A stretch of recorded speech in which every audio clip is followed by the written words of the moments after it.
Hello lovely sewing friends, I hope you guys are doing well. Literally I'm going to start off by saying that this video will include a lot, so start taking notes straight away because we are going to be talking about sewing thread.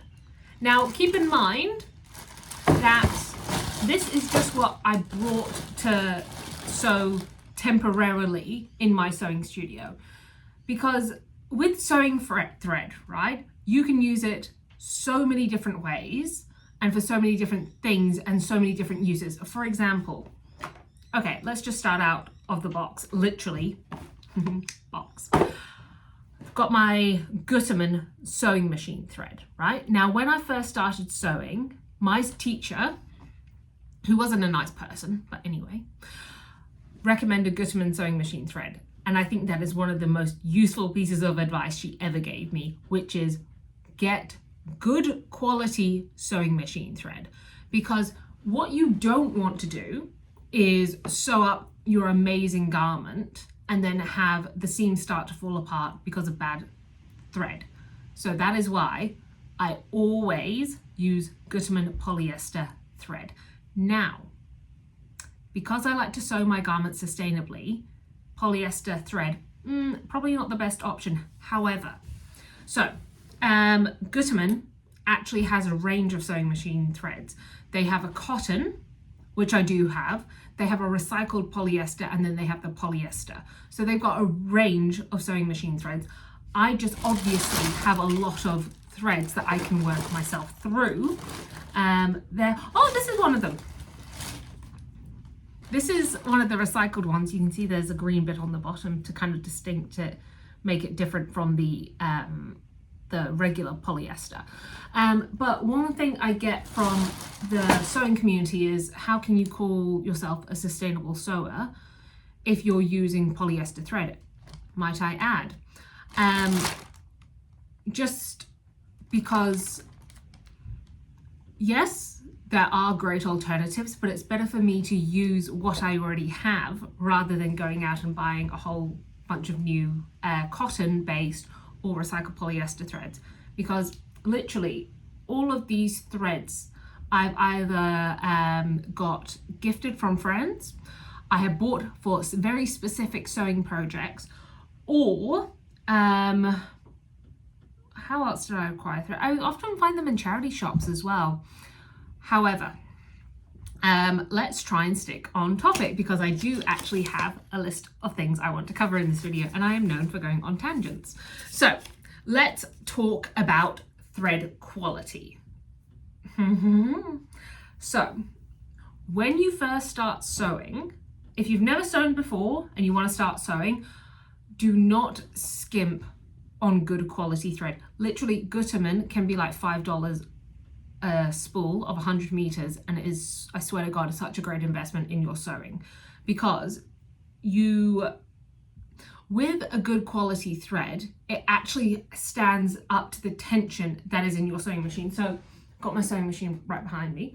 As it goes through all of these gears and the tension wheel and the friction of the needle going up and down and the bobbin and everything, your thread is actually under quite a bit of tension. And with lower quality or brittle, I would call it brittle threads, like for example, so these are just a couple of examples what I've got here of like different price range, different quality, different uses as well.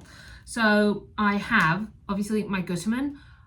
I only ever use this for my actual sewing machine. Then I've got this Overlocker one, which is I think this was like $8, and it's like 1,000 meters.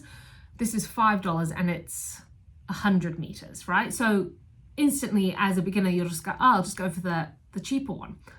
However, with this one, it's designed to, well, it's a lot brittle, it breaks easily. And also this is meant for an overlocker, right?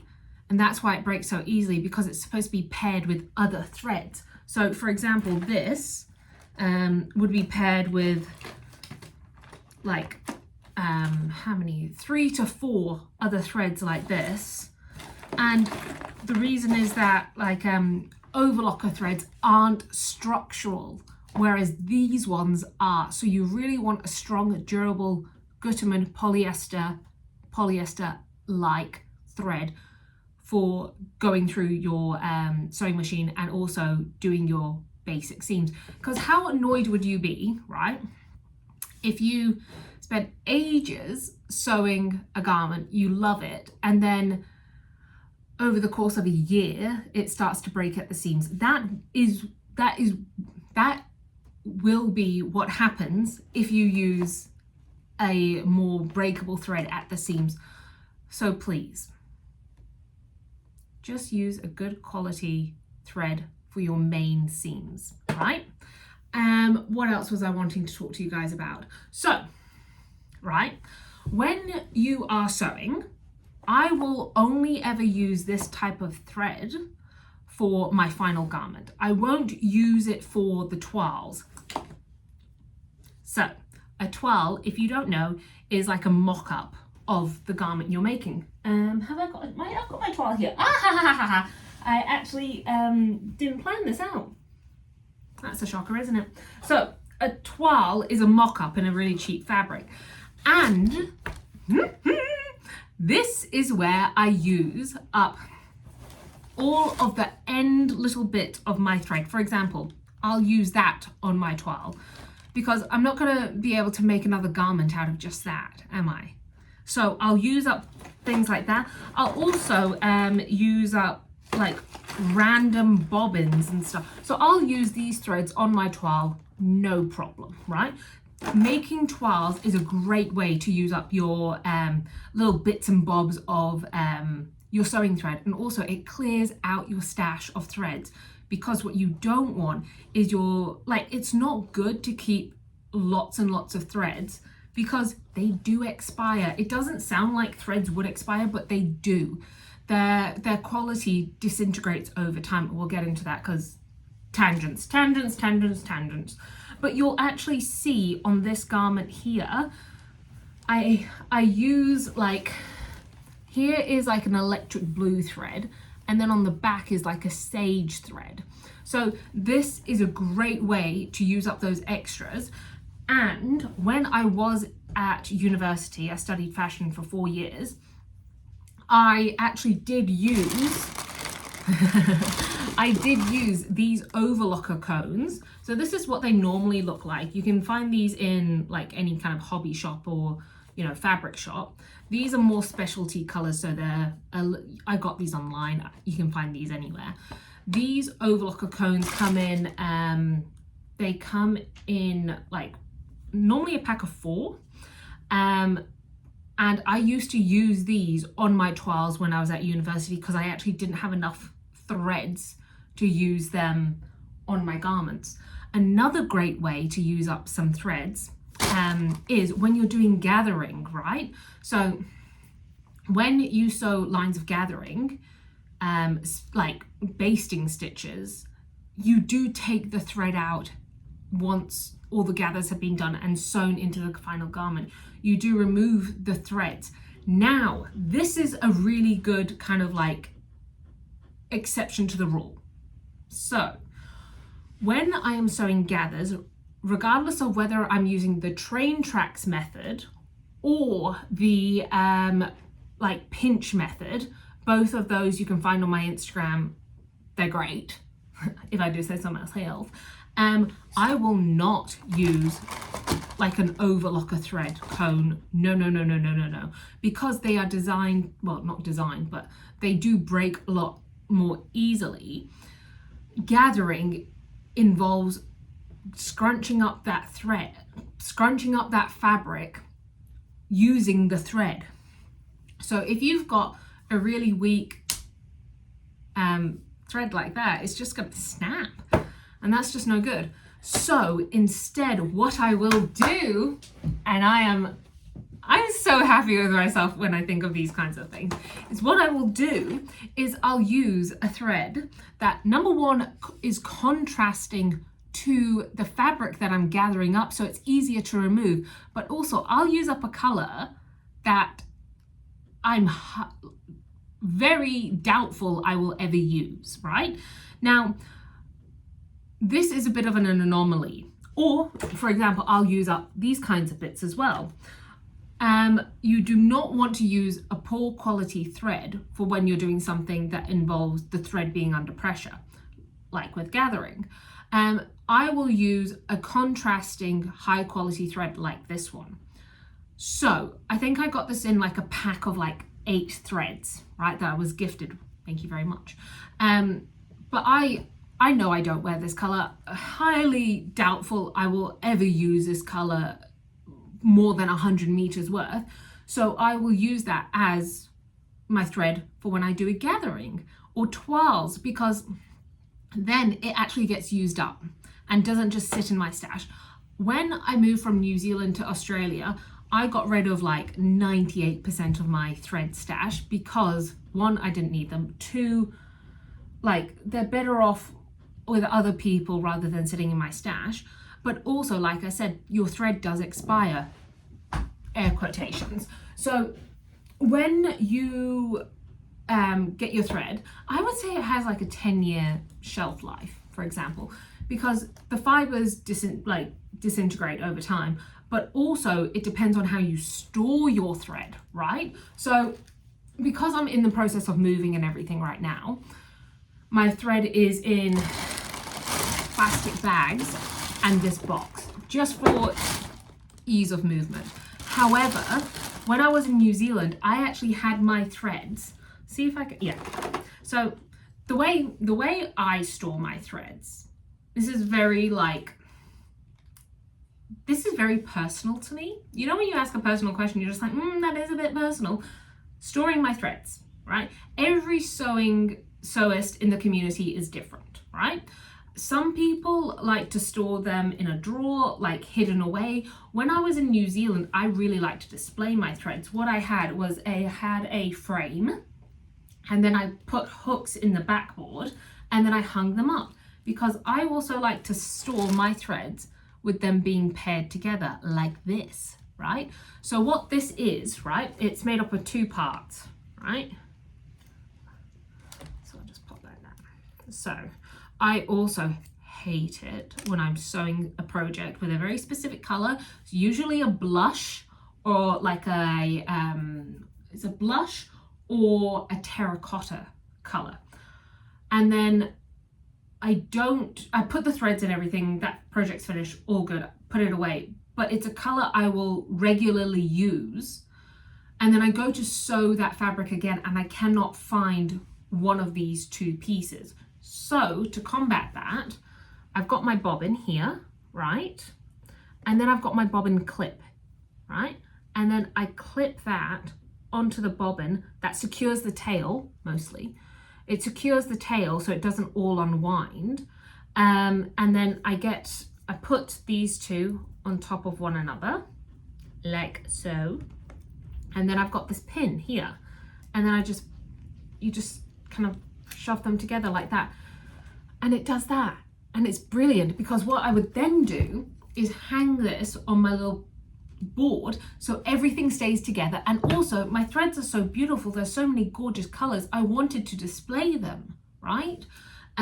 So that was so nice to have them displayed like that. However, when you display your threads like that, if they're in sunlight, it will make them disintegrate faster. Now, you may have seen that with these types of threads, because normally I've seen this in like $2 shops. Please never buy thread from, if you can avoid,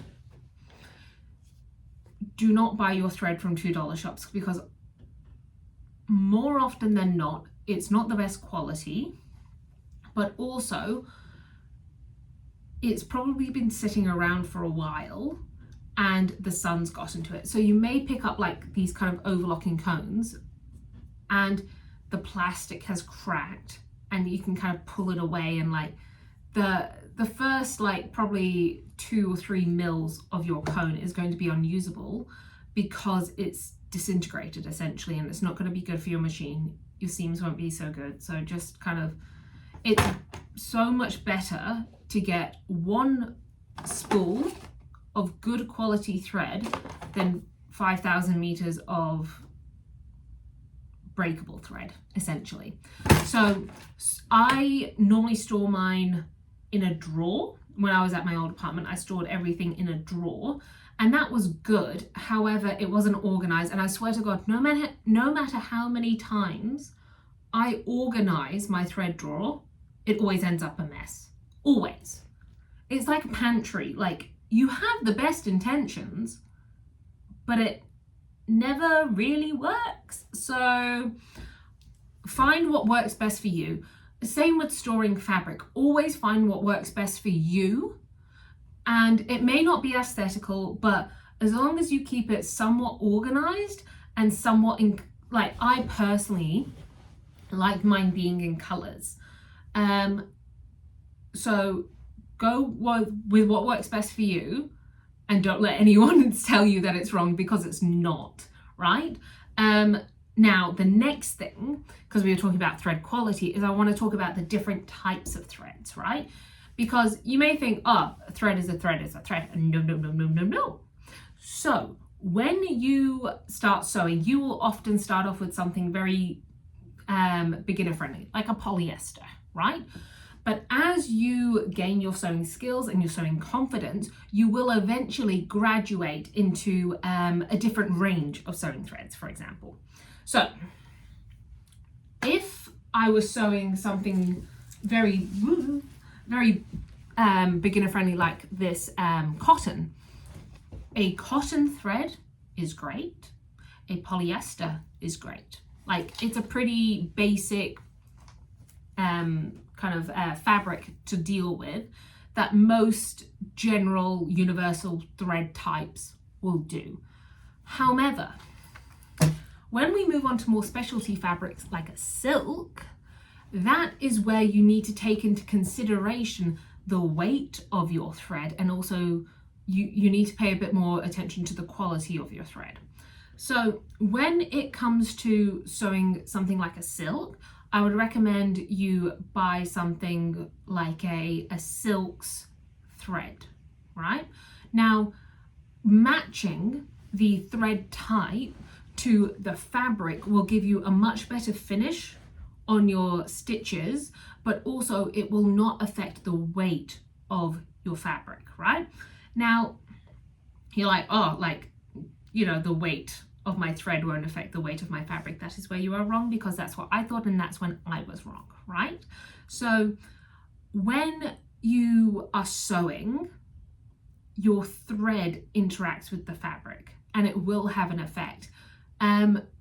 I remember once I was sewing like a really lightweight fabric, and I had like one of these ones on it, and it stiffened up that last centimeter of fabric. And because this was supposed to be a really floaty, drapey, gorgeous, like buttery kind of fabric and feel and silhouette, it changed the entire look, because as soon as your eyes travel down, the thread added like a structure to it. So learn from my mistakes, match your thread with your fabric. Don't just assume it's going to be fine. Worst case scenario, just test something out on a piece of scrap fabric and you'll see. So that's one thing. Now, if I was sewing something like a denim, right? And you'll notice on a lot of denim fabric that there is like a very distinct line of stitching. That is called top stitching, right? And I'm sure I'll have some in here. Or I think I might not. But we can dig together, can't we? So, Actually, I do. So, top stitching is so much thicker than regular thread. And I'll tell you how much thicker. This is 100 meters. This is 30. So it's 3 times more thicker, right? Now that you've changed your thread to match your fabric, which is going to be a denim, you also need to change your needle, because the thickness of this thread is it won't fit on many universal needles. So you're going to have to change to a top stitching needle or a denim needle, Right, so top stitching. I messed up with top stitching before and it nearly ended my enjoyment of sewing. So please, for the love of God, listen to me when I say this. When you are sewing with a top stitching thread, here's what you're going to do, right? You are going to only use your top stitching thread on the top of your sewing machine. Do not wind a bobbin with your top stitching thread and put it into your machine, because that, ladies and gentlemen, is where I screwed up, right? Because what I did is I used the top stitching thread for the top and the bottom of my sewing project, right? It was a denim jumpsuit and I really want to redo it because of now what I know 5 years later about top stitching. I would have enjoyed top stitching, but I didn't because I didn't know this. So I screwed up my machine because I used the top stitching thread for the top and the bottom, messed up the entire mechanism of my sewing machine, and I had to get it serviced not once, ladies and gentlemen, but twice. That is 2 times I had to call someone out to fix my sewing machine because I thought it was broken, and it wasn't. It was just the bobbin using with top stitching thread. And because I was like, nah, this is how it's done, I ended up moving all of the little screws and knobs and everything in my sewing machine, and it just...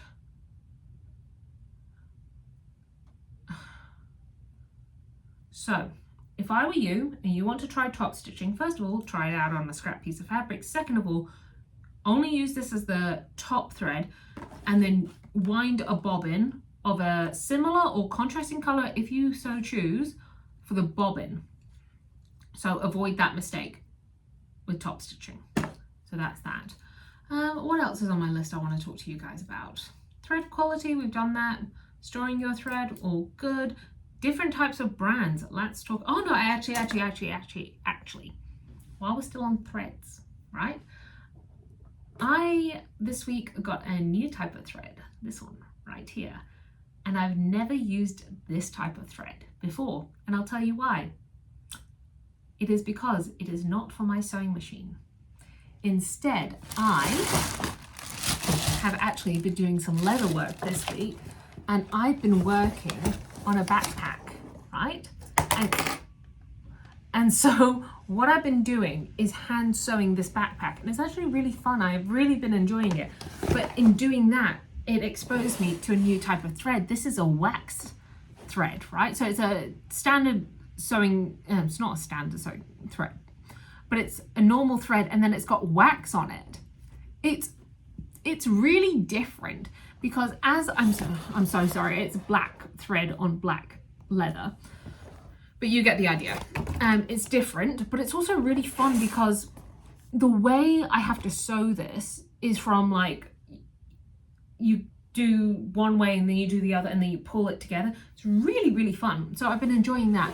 But what I have to do this afternoon is burn the ends off. And see if there's a piece here I can do right now with you. I was actually doing some elements of my bag last night, and I was supposed to do this last night, but this was downstairs and I was upstairs, so I was like, I'm not going downstairs to do it. So I cut everything really short, and I probably shouldn't have. I should have melted it, because I think also melting it kind of secures the ends. So if this handle comes undone in the next couple of wears of me using this backpack, we will know why, and this will be evidence number 1. Anyway, what was the last thing I wanted to talk to you guys about? The brands, different types of brands. Sorry, I've just got a notification about something. Don't mind that. The different types of brands. So the one, I'm a ride or die for Gütermann, but there is also Mettler. And I find that with Gütermann, there's a better color range. Like literally, like all of my threads are Gütermann. And Gütermann for a reason is because like the fabric store that I used to work in stocked Gütermann. So any time of any sewing project I was doing, I I just grabbed the thread that I needed from work because I was at work, you know, easy. I don't know about the brands for this, but I have tried Metler before, and Metler is good. However, I don't think I've experienced enough of their range to have a very informed decision. What else? I don't know the brands of these. However, when it comes to overlocking, I really try. So I have a 4-thread overlocker, and what that means is that there's 2 stitches running down the edge of the fabric. Down the edge? There's 2 stitches going down the fabric, and then there's the other 2 stitches looping the edge of the fabric so that it doesn't like fray the edge of the fabric. So when I'm doing overlocking, I will always do the 2 straight stitches in the color of the fabric, because those are the ones that show. And also they are the 2 that will take less thread, right? So I will make sure that those match the color of the fabric that I'm using, because if you kind of pull apart the seams a little bit, you'll see it. And then when it comes to the looping stitches, those ones take the most thread, hence why these come in like 5,000 meter spools, right? I will try and match it as best I can to the garment that I'm sewing. However, you can go through like a lot of thread when you're overlocking, hence why these are so big. So I will try my best to color match all of the threads. However, I'll use one of these kinds of ones to do the interior overlocking loopy seams. But if I can, I'll always have like something somewhat similar. So like, let's say, for example, if I was sewing a pink, you know, these 2 would be my go-to. Let's say I was sewing like a green, that green there. I would use my Gütermann for the 2 stitches, and then I'd split this across both spools for the loopy stitches. So that's what I do for my interior seams. But if I'm sewing something that I'm like, I really, really love this and I want this garment to be like pristine, I will always match all of the overlocking threads to the fabric color. You see? It's kind of like, is this a t-shirt that it doesn't really matter what color the overlocking threads are in? Or is this like my birthday evening dress kind of thing? So that's that. What else? Troubleshooting with your thread. So, like I said at the start of this nearly half an hour video, your thread can make or break literally your garment, your desire to sew, and your machine. So when it comes to troubleshooting, there's a couple of things that are caused by the thread. Number 1 is a bird's nest. So a bird's nest is when like the threads get sucked back in. So let's say you're about to start your seam. It's always best to pull the thread tails a little bit further out just before you start sewing, and you can apply light pressure to those threads to prevent them getting sucked back into the mechanisms.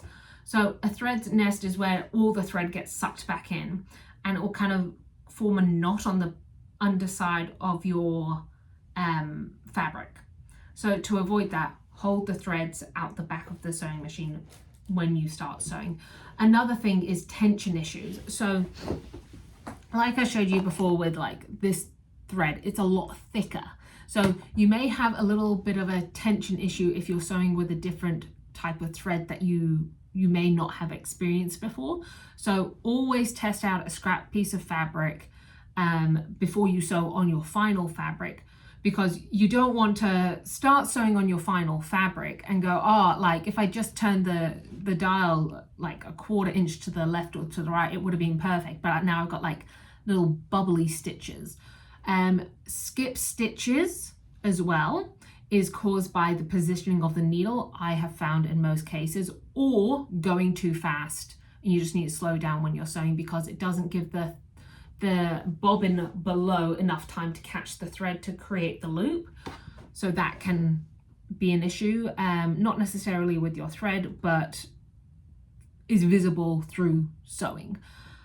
What else? Your thread breaking. So often when you're sewing with a damaged thread that's been left out in the sun a little bit too much, or with a low quality thread that breaks, is your thread will break whilst you're sewing. Now, try, first of all, if you ever have any issues with your sewing machine, always rethread it, right? Rethread your machine if that's not working. Loosen your tension a little bit because the tension might be quite high. And then third, change your thread because, you know, due to the quality of the thread, it's snapping under pressure a lot more frequently than it should be. What else was I going to tell you guys? So when you're sewing with a this is more fabric related, but it ties in. When you're sewing with a fabric like a waterproof fabric or a leather fabric or a synthetic fabric that is like a PVC coating, like think of a shower curtain type of fabric, it can't heal the holes of your needle back up, right?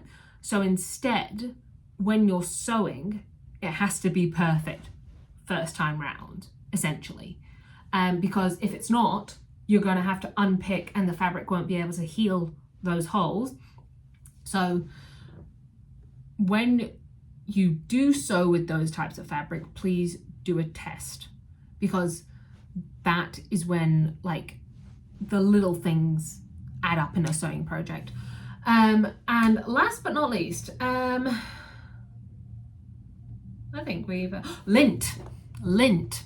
So when you're sewing on your sewing machine, underneath your sewing machine presser foot kind of gears, you will get a buildup of lint from both the thread and your fabric. And obviously, depending on how much you sew, really good idea to just clean that out every once in a while with compressed air or a Q-tip, because your thread and the gears, they're always rubbing next to each other and can cause issues. So that is another kind of troubleshooting thing. I think we've covered everything. If you have any more questions that I haven't addressed in this half an hour video, please comment them below. I will always answer them to the best of my knowledge. I really need to go to the bathroom, so I'll wrap this up really quickly. If you could all, if you got this far, it'd be great if you could subscribe and let me know if you like it, and we can go into more details next time I really go to the bathroom. I'll see you in the next video.